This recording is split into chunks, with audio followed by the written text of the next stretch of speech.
When talking about Indian origins, the UK has something that belongs to India and it refuses to give it back. I'm talking about the Kohinoor, one of the world's largest cut diamonds. नमस्ते दोस्तों, मेरा नाम है केतन। हम आज जो कहानी आपको सुनाने जा रहे हैं, उसे सुनने के बाद आपके दिमाग में एक बार जरूर ख्याल आएगा कि कोहिनूर को इंडिया लाना जाना चाहिए या नहीं। सन 1854 की बात है, जब भारत अंग्रेजों का गुलाम था और गवर्नर जनरल थे लॉर्ड डलहौजी। लॉर्ड डलहौजी ने उसी साल 15 साल के एक छोटे बच्चे को इंग्लैंड भेजने का फैसला किया, क्योंकि उसका मानना था कि उसकी माँ अंग्रेजों के लिए खतरा है। एक माँ से एक बच्चे को अलग करने की उसने ठान ली और उसने ऐसा किया भी। माँ बेटे दोनों को देश निकाला दे दिया और बच्चे को इंग्लैंड भेज दिया। इंग्लैंड पहुंचकर वो बच्चा क्रिश्चियन बन गया और क्वीन विक्टोरिया के बेटे एडवर्ड सेवन के साथ पलने बढ़ने लगा। इंग्लैंड में उसके पालन पोषण की जिम्मेदारी ब्रिटिश क्राउन को दे दी गई और स्टाइपेंड के तौर पर उसे दर महीना 25,000 पाउंड, यानी कि आज की तारीख में देखें तो यह आंकड़ा 50,000 पाउंड यानी कि 50 लाख रुपए का है। अब आप यह सोच रहे होंगे कि ये बच्चा आखिर था कौन? तो ये बच्चा महाराजा दिलीप सिंह थे, जिन्हें इतिहास में प्रिंस ऑफ पर्थशायर के नाम से भी जाना जाता है।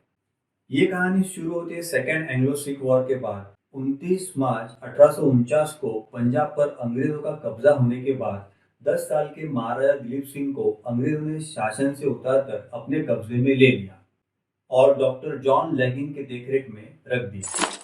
21 दिसंबर 1849 को उन्हें लाहौर से फतेहगढ़ इस शर्त पर भेज दिया गया कि वो किसी से नहीं मिलेंगे।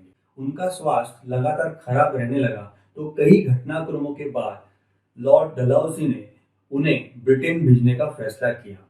इसके साथ ही तत्कालीन गवर्नर जनरल लॉर्ड डलहौजी ने एक शर्त रखी कि उन्हें पंजाब सरकार के खजाने के साथ एक और अनमोल चीज भी अंग्रेजों को देनी होगी। दोस्तों, वो अनमोल चीज थी कोहिनूर। इस शर्त के साथ ही कोहिनूर हीरा अंग्रेजों ने अपने कब्जे में ले लिया। कोहिनूर पर इंडिया, पाकिस्तान, अफगानिस्तान और यहाँ तक कि ईरान भी अपना दावा करता रहा है। दोस्तों, कोहिनूर को लेकर कई तरह की थियरी फिजा में तैरती रहती है। कोहिनूर वक्त वक्त पर तमाम शासकों के हाथ से गुजरा है। इनमें अलाउद्दीन खिलजी, बाबर और हुमायूं और महाराजा इंद्रजीत सिंह भी शामिल है। कोहिनूर दुनिया के सबसे बड़े और फेमस डायमंड्स में शामिल हो गया। इसके साथ ही वो ब्रिटिश क्राउन का हिस्सा भी बन गया और इसी के साथ एक नई कहानी शुरू हो गई। इसे कर्ज यानी अभिशाप भी माना जाने लगा। इसे हम अंधविश्वास या फिर श्राप भी कह सकते हैं। अगर हम इतिहास पर नजर डालें तो हमें ये पता चलता है कि कोहिनूर जिस किसी भी शासक के पास रहा, उनके साथ कभी अच्छा नहीं हुआ।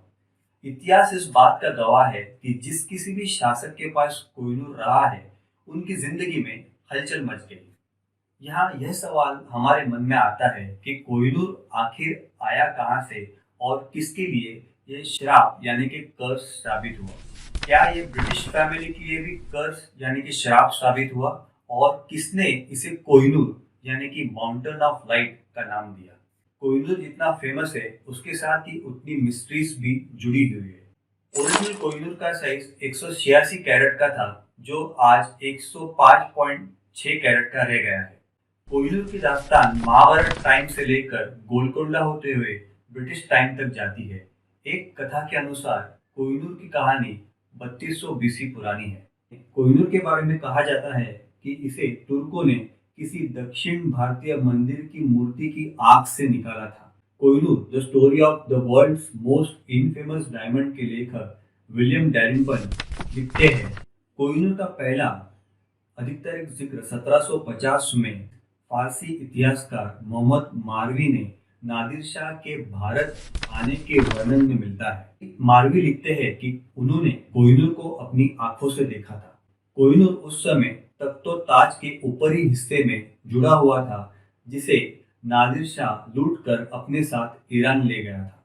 कोहिनूर मुर्गी के छोटे अंडे के बराबर का था और ऐसा कहा जाता है उसे बेचकर पूरी दुनिया के लोगों को 2.5 दिन तक खाना खिलाया जा सकता था।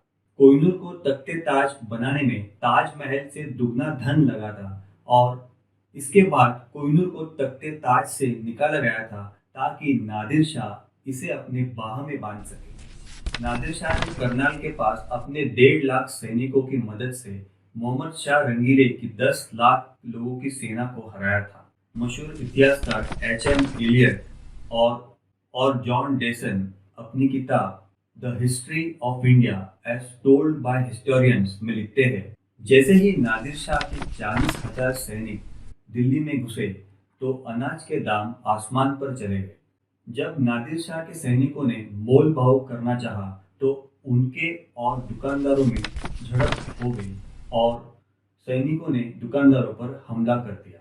एक और इतिहासकार विलियम फ्लो अपनी किताब the new facts of Nadir Shah India campaign में लिखते हैं कि मोहम्मद शाह के सेनापति निजामुल मुल्क बिना पगड़ी के नादिर शाह के सामने गए। उनके दोनों हाथ पीछे की तरफ उनकी पगड़ी से बंधे हुए थे। उन्होंने उनके सामने घुटनों के बल बैठकर कहा कि दिल्ली के लोगों से बदला लेना छोड़ दे और उन्हें अपना बना ले। नादिर शाह ने इस शर्त पर कत्लेआम रुकवाया कि वो उनको दिल्ली छोड़ने से पहले 100 करोड़ रुपए देंगे। अगले कुछ दिनों तक निजामुल मुल्क ने अपनी ही राजधानी को लूटकर वो धन चुकाया। संक्षेप में 348 सालों की मुगलों की जमा की हुई दौलत का मालिक एक ही क्षण में कोई और हो गया। वापस आते हैं कोहिनूर हीरे की बात। विलियम डैरिम्पल और अनीता आनंद ने कोहिनूर का इतिहास खंगालने में बहुत ही मेहनत की है। डैरिम्पल ने मुगल रत्नों के विशेषज्ञों से बातचीत कर अपने शोध की शुरुआत की। उनमें अधिकतर की ये राय थी कि कोहिनूर के बारे में जो बातें प्रचलित है वो सही नहीं है। नादिर शाह के पास जाने के बाद कोहिनूर पर पहली बार लोगों का ध्यान गया। थियो मेटकैल्फे लिखते हैं कि दरबार की एक नर्तकी नूरबाई ने नादिर शाह से मुखबरी की कि मोहम्मद शाह ने कोहिनूर को अपनी पगड़ी में छुपाए रखा है। नादिर शाह ने यह सुनकर मोहम्मद शाह से कहा कि आइए दोस्ती के खातिर हम अपनी पगड़ियां आपस में बदल लेते हैं। इस तरह से कोहिनूर नादिर शाह के हाथ में आ गया। जब उसने कोहिनूर को देखा तो देखता ही रह गया और उसने ही उसे रोशनी का पहाड़ यानी कि माउंटेन ऑफ लाइट का नाम दिया। दिल्ली की लूट को अफगानिस्तान ले जाने का बहुत ही दिलचस्प बयान फारसी इतिहासकार मोहम्मद काजिम मारवी ने अपनी किताब आलम आरा ए नादरी में लिखा है।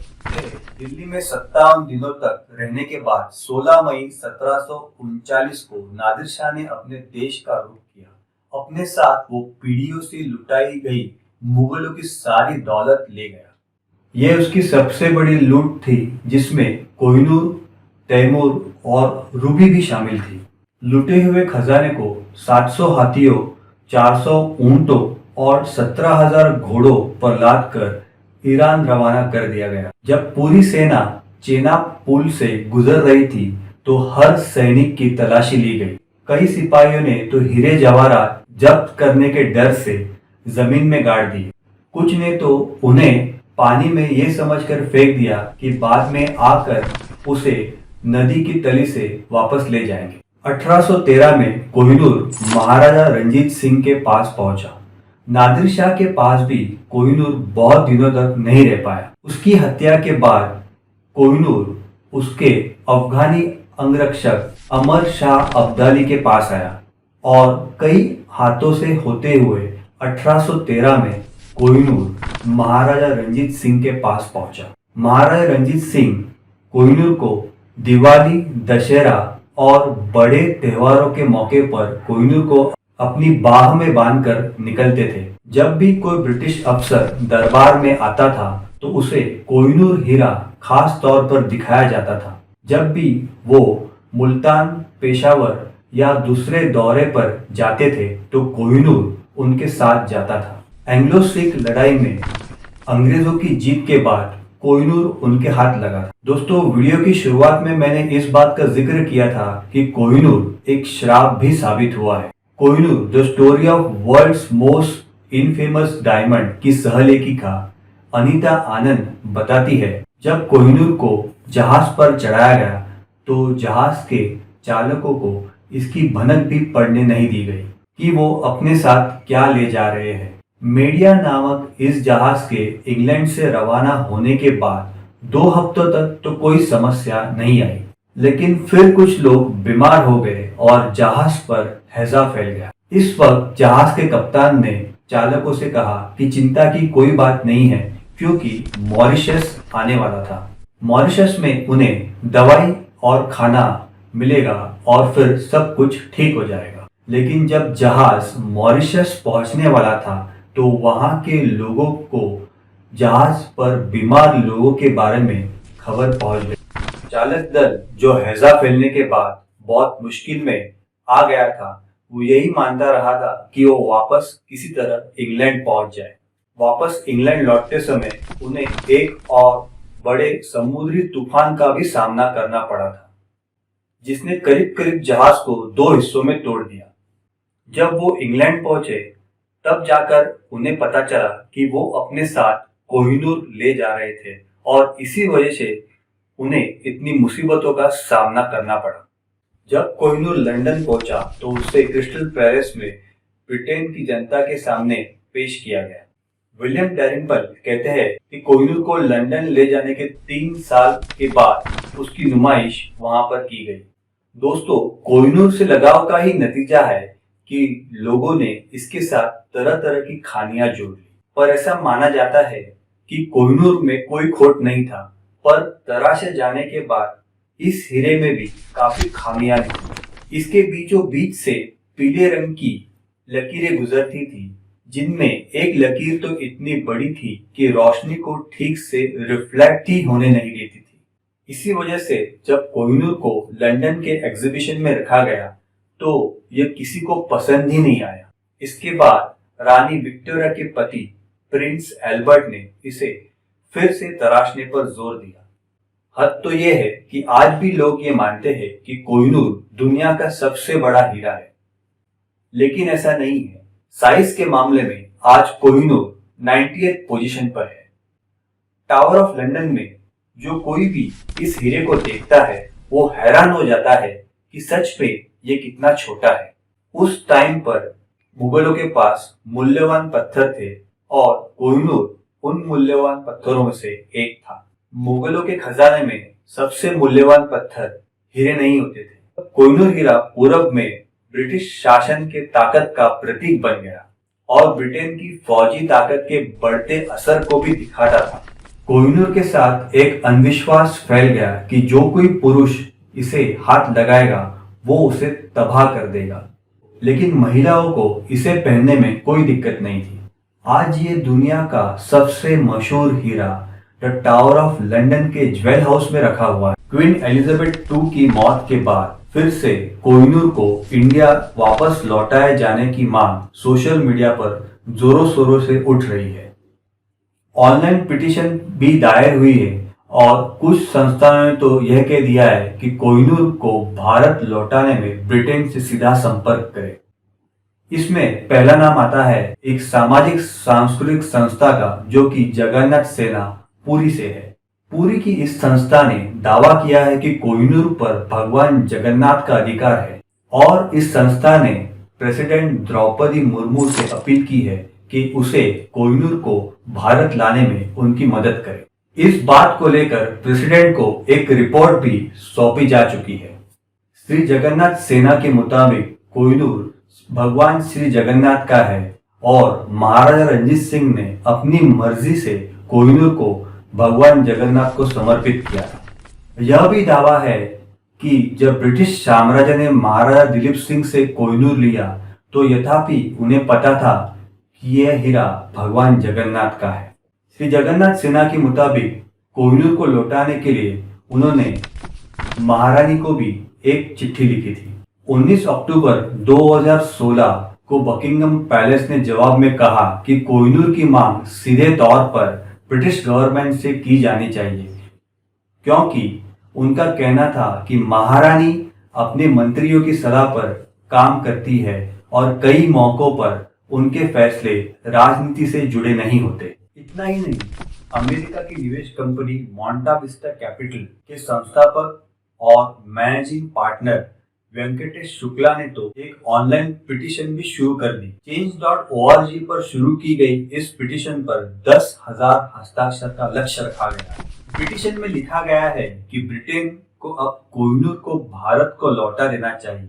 कोहिनूर जब भी ब्रिटेन के क्राउन में दिखता है तो उसे ब्रिटेन के इतिहास पर शर्मनाक तारीखों की याद आती। इस तरह से उसने भारत से कोहिनूर को ले लिया था। शुक्ला ने अपील की थी कि पिटीशन पर 10,000 हस्ताक्षर आने के बाद 26 जनवरी 2023 को दुनिया भर के भारतीय दूतावास या फिर इंडियन कॉन्सुलेट में जाकर यह पिटीशन को कॉन्सुलर को सौंपना चाहिए। कोहिनूर लंबे समय से इंडिया, पाकिस्तान, अफगानिस्तान और ईरान के बीच डिप्लोमेटिक कंट्रोवर्सी का कारण भी रहा है। यह सभी देश कोहिनूर को यूके से लौटाने की मांग करते रहे हैं। भारत ने तो पहले ही 1947 में आजादी मिलने के बाद ही ब्रिटेन से कोहिनूर को भारत सौंपने की मांग की थी। इसके बाद भारत गवर्नमेंट की ओर से 1953 में कोहिनूर को भारत लौटाने की मांग की गई। जब क्वीन एलिजाबेथ II को राजगद्दी सौंपी गई थी तब सन 2000 में भारत ने कोहिनूर को लौटाने की मांग की थी।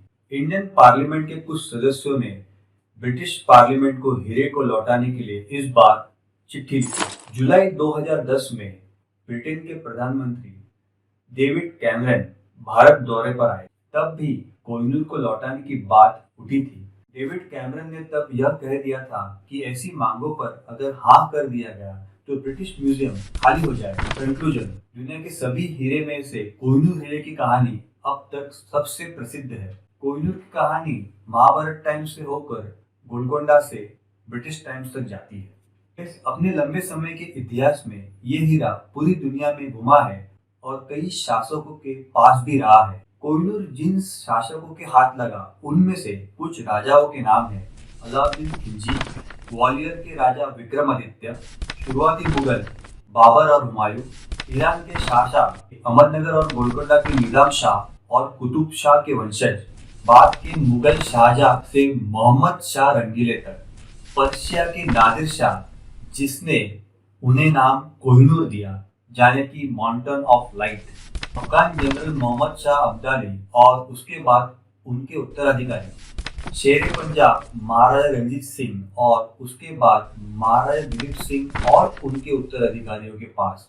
हालांकि इस पूरी यात्रा में कोहिनूर को कभी खरीदा या बेचा नहीं गया, बल्कि केवल विरासत के कारण या फिर उपहार के प्रतीक के रूप में या जबरन वसूली, लूटपाट, छल या विश्वासघात के कारण हाथ बदला गया। आखिरकार इस हीरे के पर्शिया पहुंचने के बाद ही उसे कोहिनूर का नाम हासिल हुआ था। दोस्तों, आपको क्या लगता है कि कोहिनूर को वापस भारत लाना जाना चाहिए? क्या क्वीन एलिजाबेथ II की डेथ के बाद यूके कोहिनूर को भारत को लौटा देगा? आपको क्या लगता है? नीचे कमेंट्स में हमें जरूर बताएं। और ऐसी ही इंटरेस्टिंग वीडियोस के लिए हमारे चैनल यूनाइटेड यूनिवर्सल टीवी को सब्सक्राइब करें। वीडियो अच्छा लगे तो लाइक और शेयर जरूर करें। धन्यवाद।